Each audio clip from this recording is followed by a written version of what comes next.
Thank you for watching Pro-Life TV here in Jacksonville, brought to you by compliments of Comcast and Jacksonville for Life. For upcoming events in Jacksonville, including our local elections, visit jacksonvilleforlife.org. We had contacted all the candidates for mayor and city council, asked them, if elected, what they would do to lower the number of abortions in Jacksonville. And to find their response, you can go to our website, jacksonvilleforlife.org. Today we have two guests I'd like to introduce you. Gary with 313, thank you for being on. Thank you. I've been in Jacksonville only a couple of months. I've been in Haiti the last 4.5 years. My wife came up, she's a dentist, to get some more education. So I don't idle very well. I have 2 speeds, full stop and full go. And when I was trying to decide actually how to spend my year, I got involved with a lady named Trudy who runs Family for Life, because we were both in the same parish, met her in church.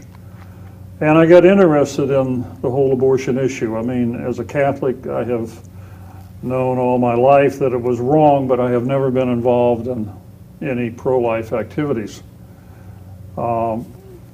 And 313, the name of the new organization, the math of 313 is that it's the number of days in the year minus Sundays.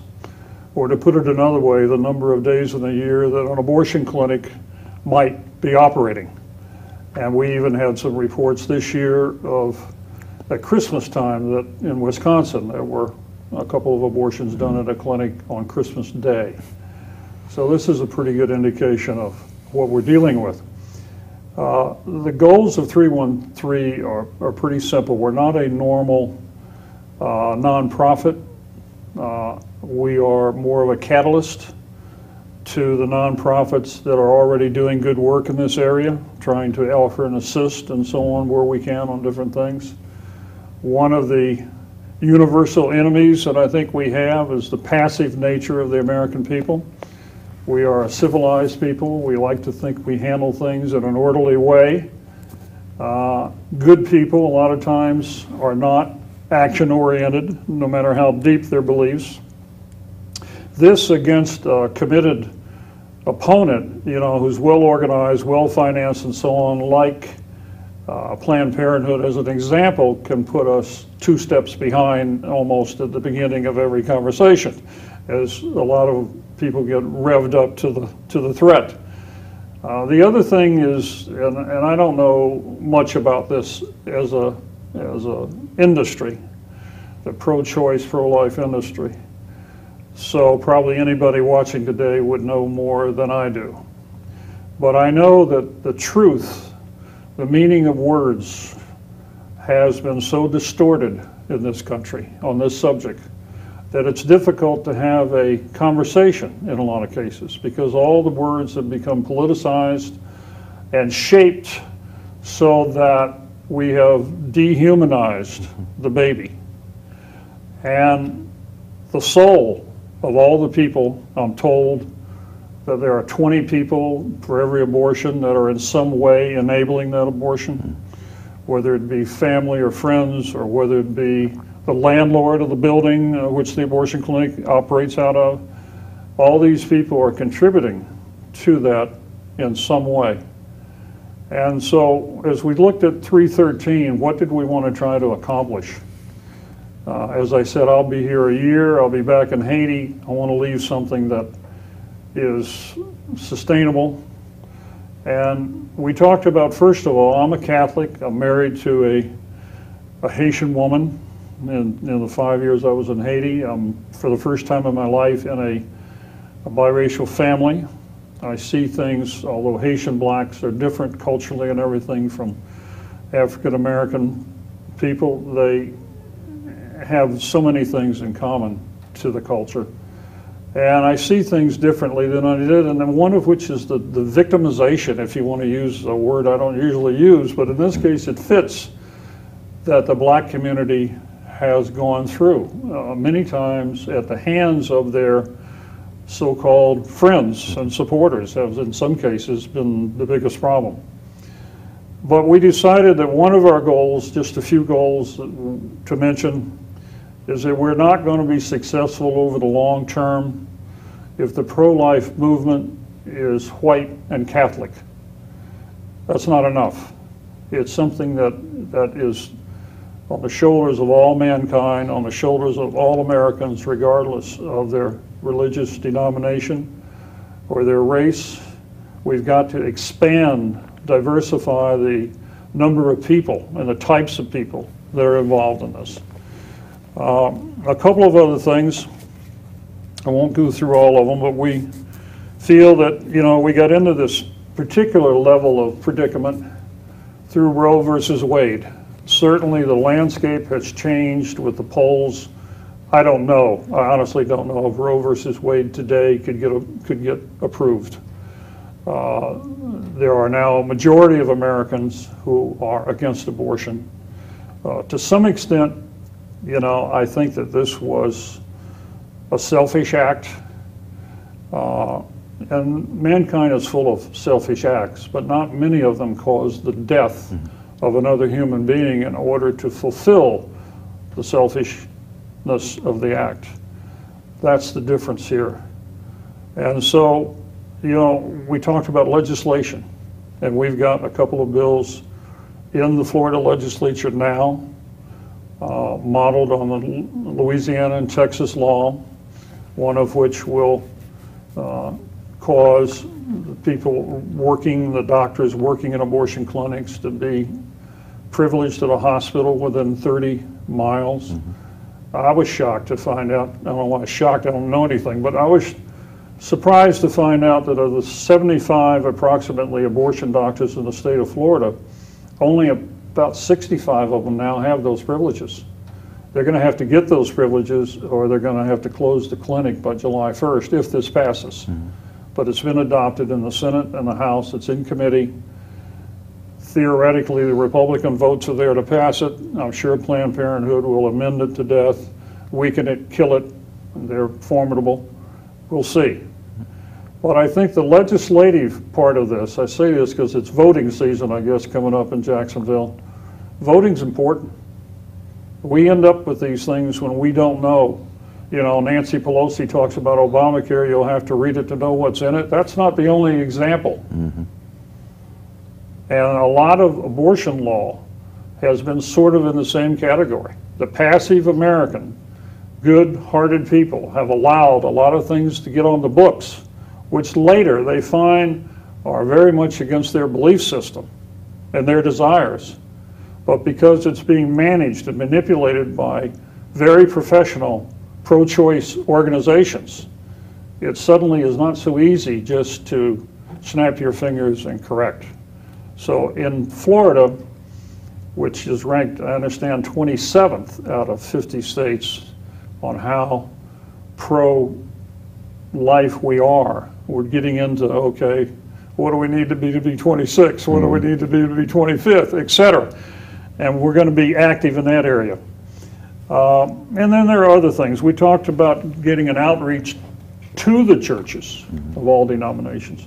The very first thing I did, actually before 313 was organized, was I called on 5 Protestant churches. My wife is Baptist, Haitian Baptist. I'm Catholic. I talked to 3 priests. Here's the thing that shocked me. 5 out of 5 Protestant preachers and 1 out of 3 priests, the first or second thing they said to me when I was discussing where is the church on, where is their church on the subject of this whole matter, would say, well, you have to understand it's the law of the land. And as I learned from Judge Judy, I said, and amazingly, most of them didn't have a second thing to say about it. That was their entitled defense. So I guess it shouldn't be surprising that if the church community as a whole didn't fight hard enough to prevent Roe versus Wade, I'm not sure as a whole, this is a pretty small sample, that they're in that much better shape now. And I know in a lot of churches, particularly Protestant churches, income of the pastors, assistant pastors and so on is associated with it. They don't want to see half the the congregation get up and leave, so to speak, over a matter of weeks if they become too pro-life. But I go to Baptist church every Sunday, and I go to Mass every Sunday. And I sat in a Sunday school class, and it was mainly made up with 20-year-olds for the most part. And the assistant pastor that was running it, there was maybe 20 people in the class, and he was talking about one of the commandments. But he used the word guideline. And a young woman said, "Pastor, this is not a guideline. This is not a suggestion. This is an ultimatum." And he said, God bless his honesty, he said, "But this is a controversial area in the church." And she said, "Pastor, my whole life is controversial. Why do I go to this church if I can't get some sort of insight into the difference between right and wrong?" This is a 20-year-old talking to an assistant pastor. Refreshing. Yeah, it's nice that she's that aware of God's law. Can't say the same about the associate pastor. You said earlier about the passive nature of Americans these days. How can we get people off the fence and doing something? Tell them what's really going on to start with. I mean, how do you identify? You know, I grew up in Wyoming, the land of yep and nope. People are private. People don't want people butting in their business. So a lot of people in Florida, maybe not to the degree of people in Wyoming, feel the same way. They mind their own business. They go to work. They raise their children. They do the best they can. They're not ready emotionally in a lot of cases for battles. And yet the battle descends upon them, ready or not. And like all battles, it becomes sometimes more intense than anticipated. But in this battle of pro-life, pro-choice, we're talking about the life of a human being and the souls of many other human beings that are involved. This is not don't covet your neighbor's wife. This is life and death for the soul and for the body. And yet we don't discuss that in those type of terms. I mean, I am 1,000% peaceful, nonviolent, ethical, but a fool is a fool. And sometimes good people speak foolish things and smart people do stupid things. It happens all the time in life. We have to get the pro-life community to deal, without being vicious or violent, to deal with the underlying viciousness of Planned Parenthood and other lesser-known organizations. Whatever their motivation is, I don't care. They're killing people. That's the way to look at it. It needs to stop.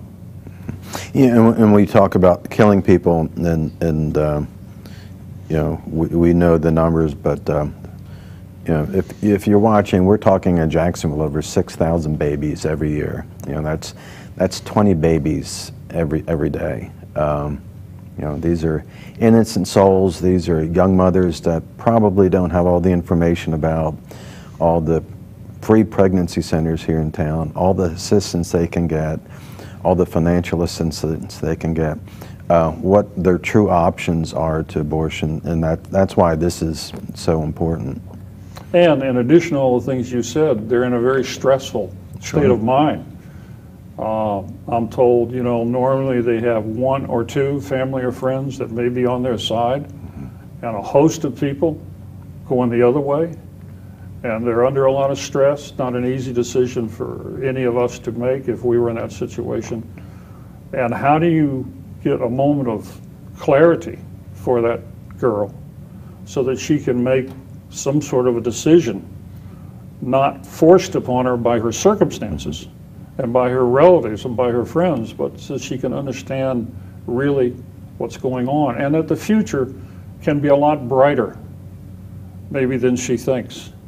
You know, they talk about adoption, and the comeback is, I've heard this standing out on the pounding the pavement in front of the clinics from people, and how many have you adopted? You know, back in your face. Well, in Haiti, I've adopted 3, and we support a couple of orphanages in Haiti. And in America, this is possible. But no matter how difficult it is, I don't think the solution is to start killing people. And I don't like the term unborn. These are American children. We're getting into our own special language. These are American children that are being killed. 6,000, 7,000, used to be 8,000 every year, just around northern Florida. But a lady who I've met just over the last few months, sitting to my left here, I've learned a lot from. She is not naive. That's the first thing you have to be, I think, is not naive. She wrote a book, We Were Born to Shine Because We Believe. I've read it a couple of times. I read it the first time because she asked me to read it. So I figured, well, I'm a pretty good speed reader, I can get through with this. Then I found out, as somebody said, you only speed read what you really want to know in depth, so I'm going back and then I'm marking it up. And it had a good influence on me, and I gave it to my wife and her too, and Ruth Stafford. It's a pleasure to be associated with you in this effort. Thank you so much. Thank you. And of course you are addressing my, I can't call it a calling because I believe that we're all called to preserve life. And I think that because we are looking now at Roe versus Wade, we are looking at Planned Parenthood, we are looking and evaluating what are we really doing to end the problem that we have with abortion. And I think before I say anything, most of the shows that I've gone on where we can call in, the first person who calls in says, well, if you are so anti-abortion, then you take care of the babies. You know, what are we going to do? Because the moms don't have money on all of this. May I say, and know that this is a fact from all the research we have done, poverty is not the cause of abortion. I would say that everybody that I have met probably was born in some form of poverty. So we can't say that because we are poor, we shouldn't have babies. That was one of the philosophies and the ideology that was used to legitimize, actually, Planned Parenthood and the awful things that they are doing right now. So let me give you a phone number to those people who think it's poverty, and will we take the babies if something happens? The answer is yes, we will take the babies. We would like for you, if you are pregnant, and you don't have a place to go, you don't feel comfortable, you want your baby or you don't want your baby, but we're at a crossroad. What do we do? If you call this number, 904-237-7572, one of 3 people will answer the phone, and we will connect you with a place where you may go and live. You may have your baby. If you decide you do not want your baby, we will allow for you to and arrange for you to have an open adoption where you get to choose. The only thing that we ask for you to do is, because we feel that God has a plan for babies and we want to save them all, and we feel that this experience that you have had probably leads you to, what does God want me to do? Well, that's what we want you to find out, because He has a purpose for your life. Therefore, all you have to commit to is the fact that you will remain with us, go to school. If it's a skill you want, you will take that skill to improve yourself to be able to take care of your baby. Or if you want to go on into college, then we will also make sure that you are financed through college. Just the whole pregnancy itself, the first person who was single and was pregnant was Mary. And of course, from that pregnancy was born Jesus. So we can't really, when we make this decision, let's kill what God has allowed to happen. Life is what God's way of actually making the race, whatever race, the human race, continue. Without life, it would not continue. And I think one of the verses that challenged me when I started working with, not as a teacher, but working with adults who become pregnant, was the verse that says, actually it's from Deuteronomy, it said, I have set before you life and death, blessing and cursing. Therefore choose life so that your descendants will live. And that brings me to a very point that I want people to begin to think about. As I look up, you're talking about election and politics and all of this. As I look at this right now, that information that was sent out from Family for Life to see how many of the candidates were pro-life. And when I say the word pro-life, it does not mean that, yes, I'm pro-life because I have a son or I have a daughter, my family, and you're talking specifically of your family. When you say I am pro-life, in the eyes of the true meaning of pro-life, it means that you believe that a woman does not have a right to kill her baby. That's pro-life. So, if you are in favor of a woman having a right to kill her baby, then you are pro-choice. Pro-choice says, if a woman kills her baby, it was her choice. But if you look at the way that is, you're supporting the killing by saying that's your choice. So, is it her choice because that's her baby and her body? Suppose it was somebody wanted to kill your child. Then is it no that you're going to agree with that person because it's a choice? Where does that choice end? And that's something I think we need to look at. Killing is killing. It really doesn't matter what the circumstance. Killing is killing. To kill a baby is to kill a baby. It's the end of life, and that's what killing is all about. I wanted to also to talk about my book, and one of the reasons I wrote this book is because as a teacher for 46 years, I totally believe that we were born to shine because we believe God had a purpose for every single baby that is in the womb. And I believe that. I do not believe that anyone has to live his life in poverty because God has given every person an ability to become someone. I know this to be a fact because I've taught for 46 years, excuse me, in every possible living environment, the very, very richest in the nation. As a matter of fact, I kid about it because in one of my classes, I had a student who was making probably 10 times as much as I was making in a year in one day when he would do a commercial.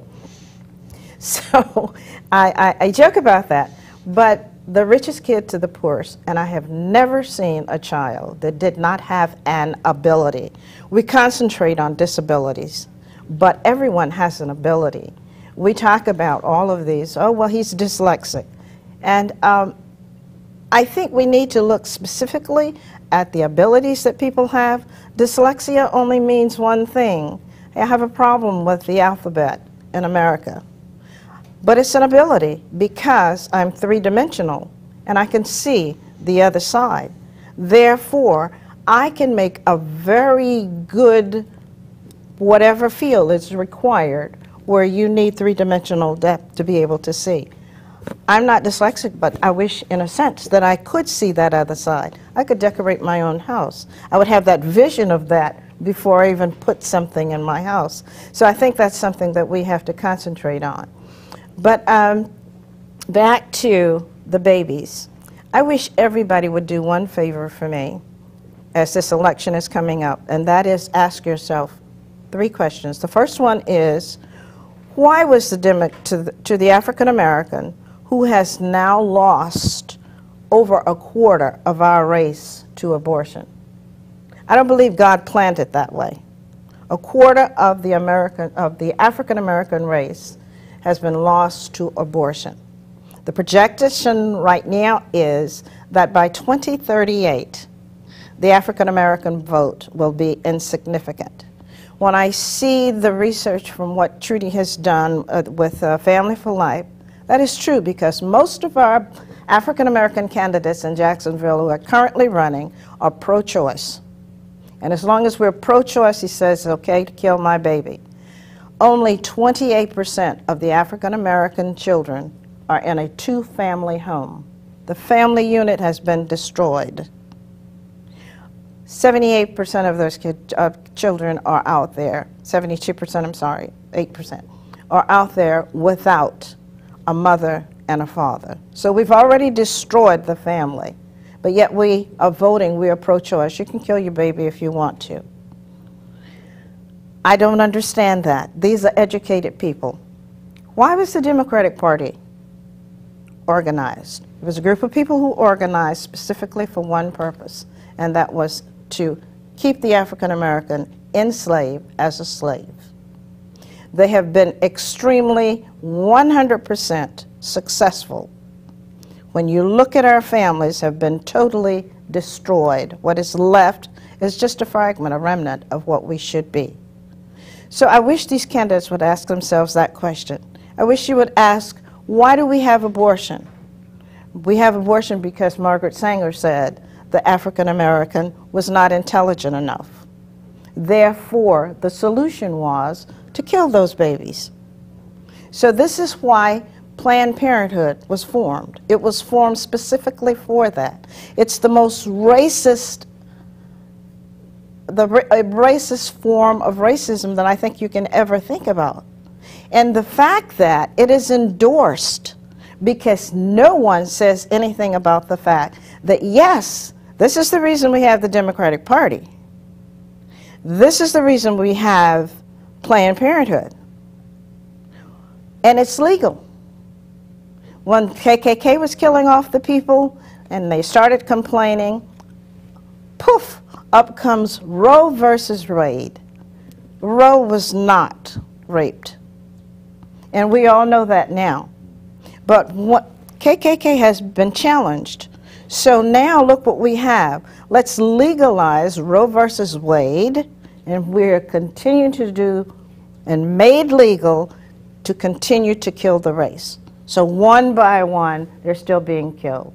So have those two ventures been successful? Yes. The two most successful businesses in America. Look how much money is made from slavery, because the minds are mentally enslaved that says, I'm going to keep voting for people who are going to keep saying, I need something, give me something, when God has given all of us an ability to become someone to bring glory to Him. And when you talk about the killing off a race, you know, history shows that we're killing off black babies at a rate of 3 times the rate of white babies, and that probably is not a coincidence after 40 some odd years. We're out of time. Want to thank you both for being on. Gary, how can someone reach you at the 313? Well, there's an email would be the best way. It's prolife313@gmail.com. Prolife313@gmail.com. And we're interested in advising you what we're doing and getting your support.